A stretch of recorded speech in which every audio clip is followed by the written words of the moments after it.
Olá, sejam muito bem-vindos ao Orla, o Observatório da Realidade Latino-Americana, uma produção do Centro de Estudos Latino-Americanos. Meu nome é Aquiles Melo e a proposta de nosso projeto é mantê-los informados sobre o que acontece de mais importante em nossa pátria grande. Neste episódio, nós vamos dar continuidade à entrevista com a professora Mabel Rey, que é a diretora do Instituto de Estudos da América Latina e Caribe da Universidade de Buenos Aires. Na primeira parte, nós tivemos a oportunidade de conversar com Mabel Rey sobre as mudanças conjunturais da Argentina, desde o neoliberalismo até a crise dos governos Cristina Kirchner e Macri. Nesta segunda parte, nós trataremos sobre as eleições argentinas ocorridas no último dia 27 de outubro, em que nossa equipe de pesquisadores esteve por lá. Além disso, discutiremos com ela também sobre as perspectivas de um governo Alberto Fernandes. Fique então com a segunda parte da entrevista com a professora Mabel Rey.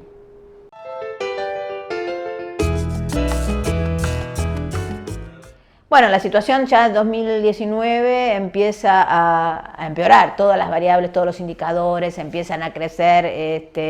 abrumadoramente el cierre de empresas, el cierre de industrias, el cierre de comercios y un tendal de nuevos desocupados, ¿no? Lo que aparecía como incipiente empieza a agudizarse en todo el 2019 y bueno, lo que aparecía como incierto era cómo iba a rearmarse la oposición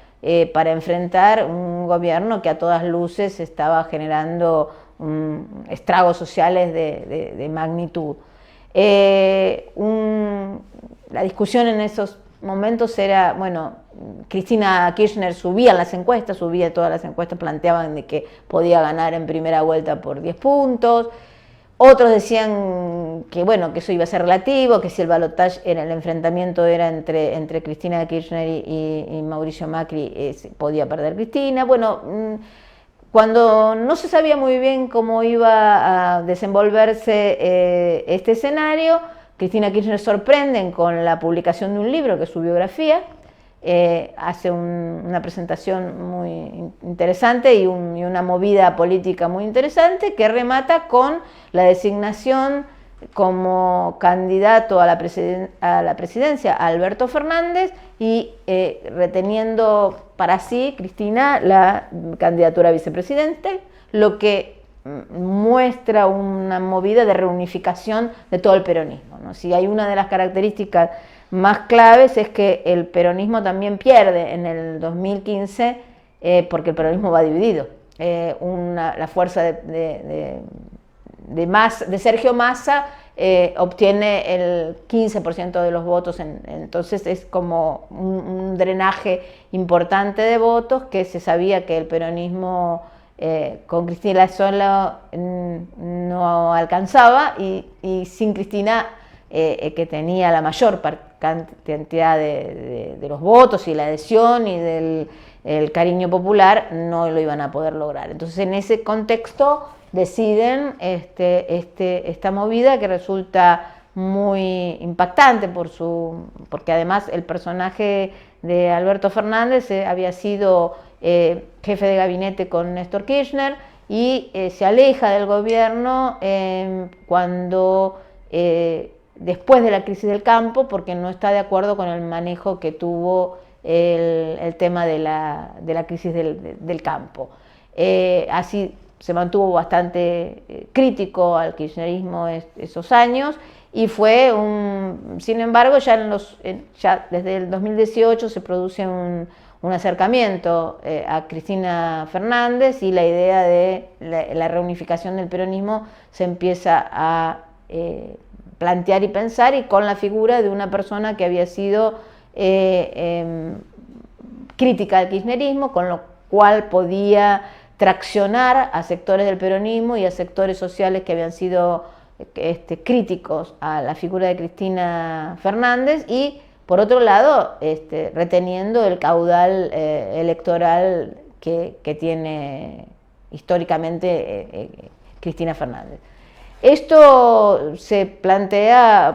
como escenario la contrarréplica de Macri, incorporando al senador Miguel Ángel Pichetto de la derecha peronista, que se había mantenido, había sido un artífice en las cámaras de senadores en la época de Menem, que continúa con todo el ciclo kirchnerista presidiendo la bancada en el Senado,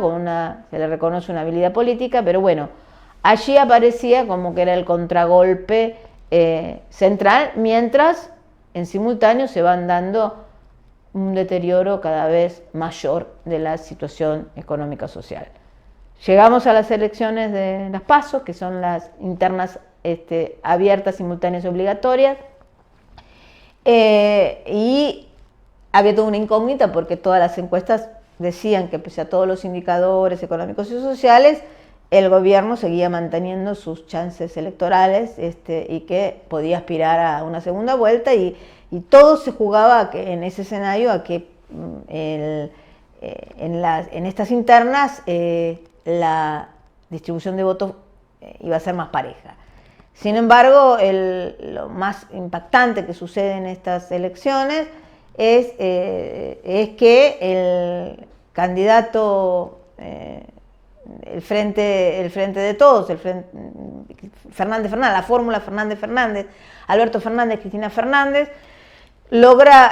superar a la de Mauricio Macri casi por 18 puntos, 16 puntos. Y después, la fórmula en la provincia de Buenos Aires, donde aparecía que la gobernadora María Eugenia Vidal era como la política de más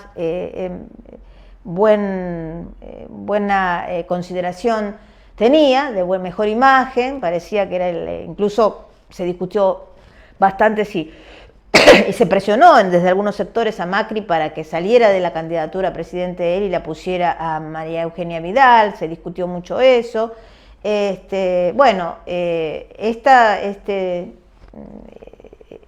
estas elecciones la ventaja casi por 18-19 puntos Axel Kicillof, exministro de Economía de Cristina Fernández, que desde el 2015, digamos, ni bien termina, se conoce la derrota, se tomó un trabajo de militancia de base muy, muy grande, ¿no? Axel Kicillof no paró de militar y lo que hizo fue recorrer toda la provincia de Buenos Aires y legitima su candidatura en algo que parecía no muy a la vista de todos, porque era algo muy, muy subterráneo, ¿no? Esta candidatura de Axel Kicillof, que se hizo icónico con un auto pequeño, un Clio, donde recorrió toda la provincia y saca un caudal de votos irremontable y realmente increíble la cantidad de adhesiones que concita, y logra además reunir detrás de sí al conjunto de los intendentes del conurbano bonaerense, muchos que habían sido muy refractarios al sector político al que pertenece Axel Kicillof, un hombre de la izquierda peronista, o de la izquierda devenida de la izquierda kirchnerista, que incluso fue atacado por el senador Pichetto, acusándolo de un marxista y pensando que con eso iba a minar su candidatura, y cuando logra esa diferencia de votos es un escenario increíble. Ahora,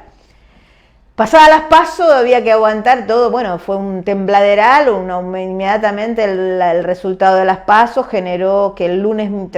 siguiente a las elecciones el gobierno no interviene en el mercado cambiario y deja que suba el dólar hasta 60 pesos. Entonces produce una devaluación drástica, enorme, y un tembladeral en términos económicos y políticos muy grande. La primera reacción del presidente fue muy, muy mala, y pese a eso, como la política es muy dinámica, la decisión del gobierno fue dar la pelea en una campaña que se llamó Si se puede dar vuelta la elección, frente a un montón de analistas y de políticos que sostenían que había que facilitar una transición, pero que era irremontable esa diferencia. El presidente decide encarar una campaña que asegure sus chances de permanencia legislativa, y creo que él mismo convencido de que podía dar la vuelta. Yo soy de los que creen que Macri sí creía que la podía dar vuelta, y por eso puso tanto entusiasmo en esta militancia que parecía asombrosa, una persona que siempre había desestimado el contacto físico directo, movilizaciones, todos sus actos siempre eran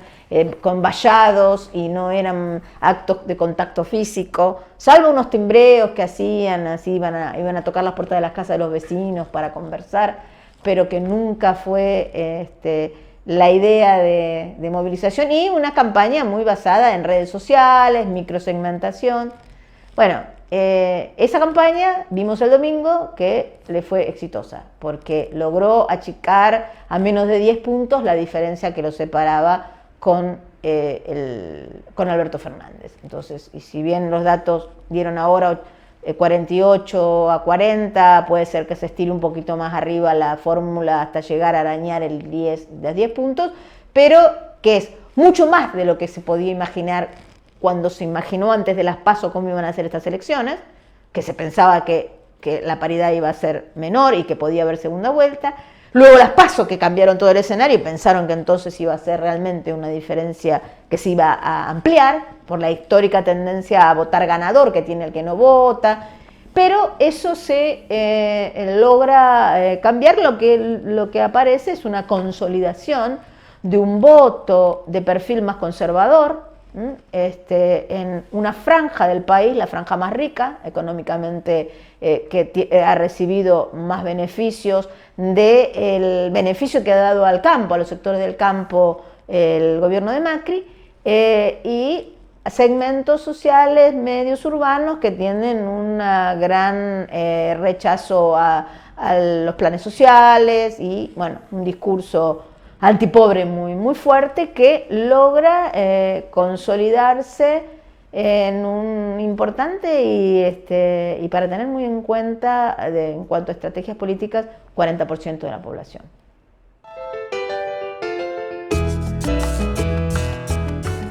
Es obvio que el escenario es muy difícil por la restricción económica que plantea un endeudamiento otra vez, como nosotros decimos aquí, otra vez sopa,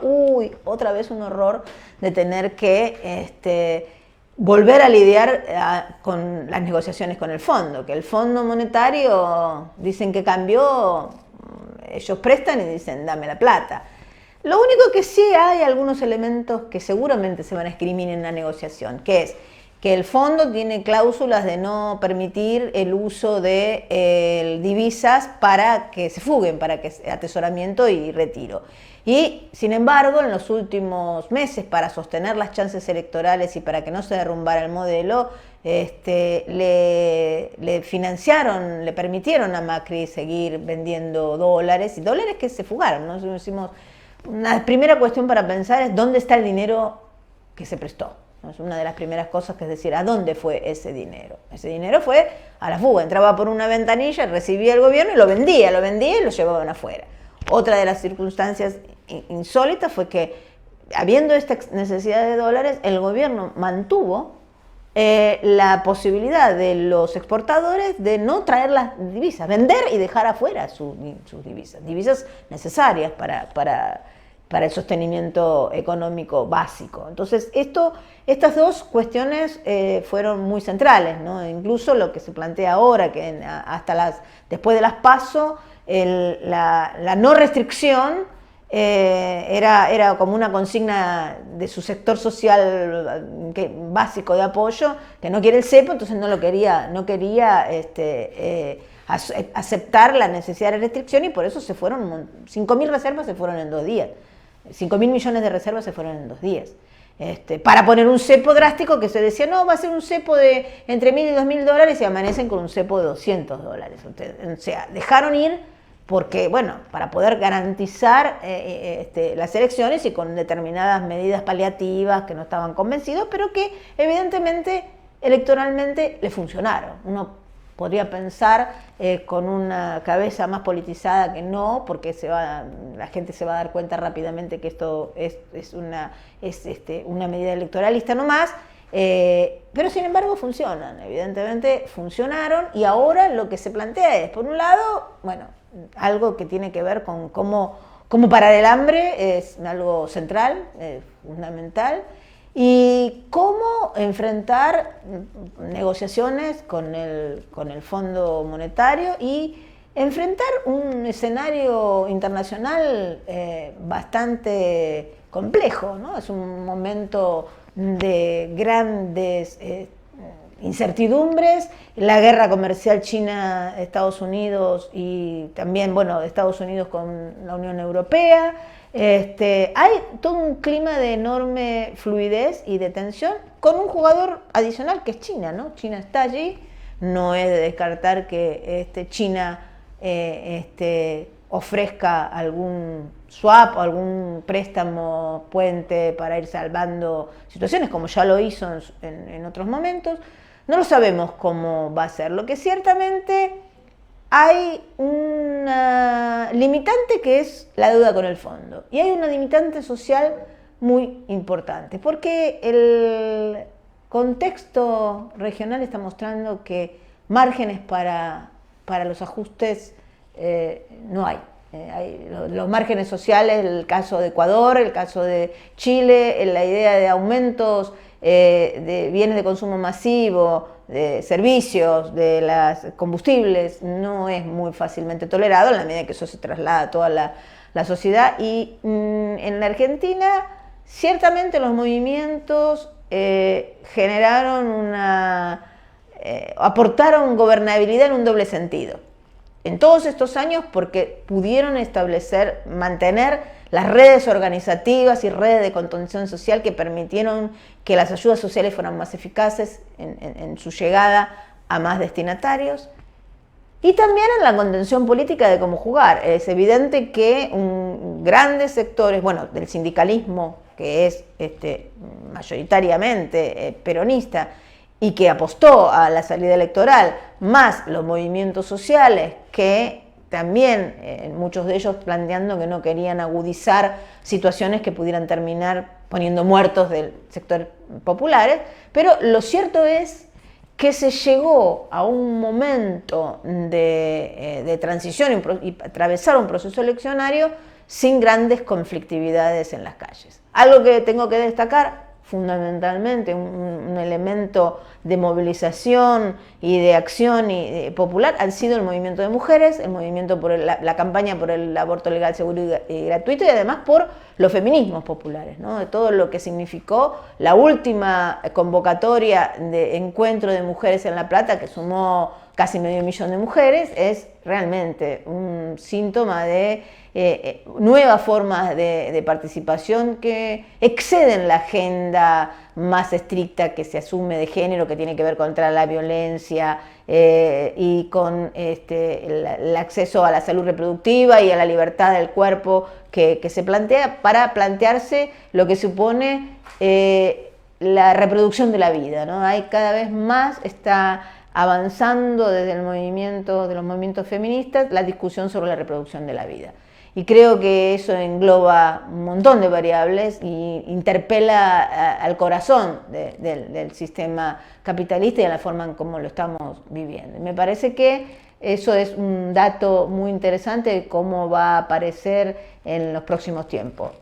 No sé, la creación de una Secretaría de Mujer puede llegar a canalizar y subsumir y domesticar ciertas demandas. Es posible que sí, es posible que no. Es posible que las pueda potenciar o es posible que los movimientos de mujeres sigan manteniendo su carácter de horizontalidad, desplegando estrategias muy creativas de movilización y de acción política y elevando sus niveles de conciencia y participación, junto con, y ese es el paso que falta, ¿no? Es decir, la conjunción de la lucha antipatriarcal tiene que ganar muchos aliados de otros movimientos que están igualmente enfrentados al capitalismo en sus versiones crueles contemporáneas.